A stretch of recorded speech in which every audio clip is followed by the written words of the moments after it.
कवन नगरिया बजवा बाजऊ हरदिया तोरा लागोगे।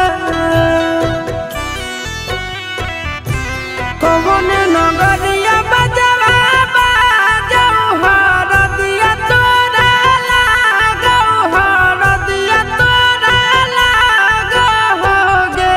जानूगे सुनी के कर जा हमर फाटो हो दरदिया कोई नहीं बाटो होगे। जानूगे सुनी के कर जा हमर फाटो हो दरदिया कोई नहीं बाटो होगे। पूर्व नगरिया बजवा बाजऊ हरदिया हमारा लागो, हरदिया हमारा लागो रे। सोना रे घरवा के लोगा बही मनवा मड़वा बैठी डाटो रे।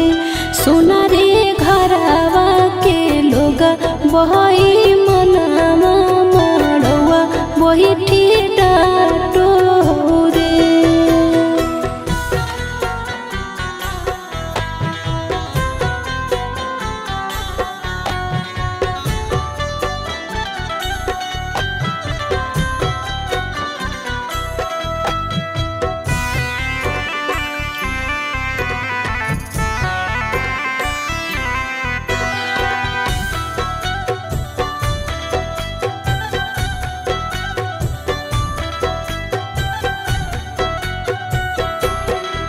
हद जखनी ढराई जइतौ तोर शंखा बनिया, हो जइतै खत्म हमर प्यार के कहानिया।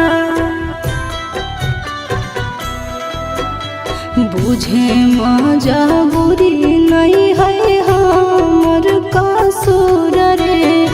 इहे शायद होते भगवान के मंजूर रे। कठ के करे जावा बनाइले नी दया नहीं आवोगे। जानूगे सुनी के करे जा हमर फाटो हो दरदिया कोई नहीं बाटो होगे। जानूगे सुनी के करे जा हमर फाटो हो दरदिया कोई नहीं बाटो होगे।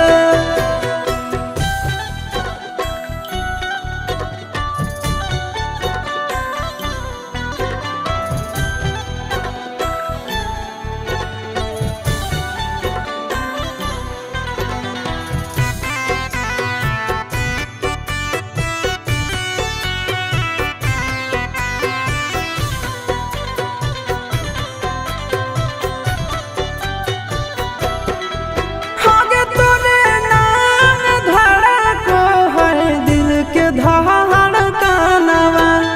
मंगिया भरते चली जइबो सामसनवा।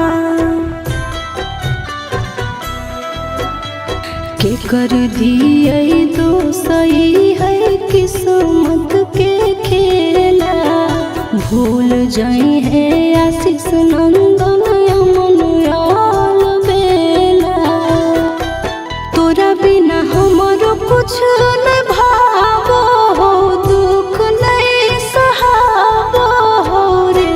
सोना रे घरवा के लोगा बही मनवा मड़वा बैठी डाटो रे।